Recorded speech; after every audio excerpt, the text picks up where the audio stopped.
ஒரு கதை சொல்லிட்டேன் சார். என்ன முன்னாடியே சொல்ல வேண்டியதானே? அவ்வளோ நேரம் என்ன பண்ணிட்டு இருந்த? இப்போ சொல்கிறேன் சார்.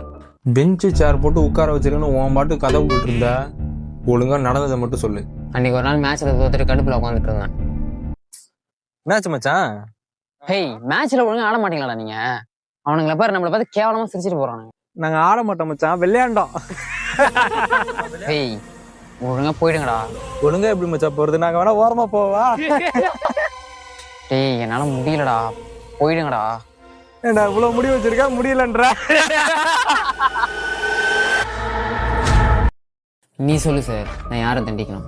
கேவலமாக காமெடி பண்ண கீர்த்தியவா, இல்லை அது கேவலமான காமெடின்னு தெரிஞ்சும் அதுக்கு சிரிச்ச பாலாஜியவா? இந்த கதையில் அவனுங்க 2 பேருமே கெட்டவனுங்க. நீயா இருந்தால் யாரை சார் தண்டிப்பா? இதெல்லாம் ஒரு கதைன்னு கேட்டு என் டைம் தாண்டா வேஸ்ட்டு. இதெல்லாம் ஒரு பிரச்சனை கேஸ் போட்டிருக்கான் பாரு, அவனை முதல்ல செருப்பாலே அடிங்க. சார் இன்னொரு கதை இருக்கு சார். ஏய், வாயை முன் ஏந்து போட. எதா அசியமா பேசிட்டு போற.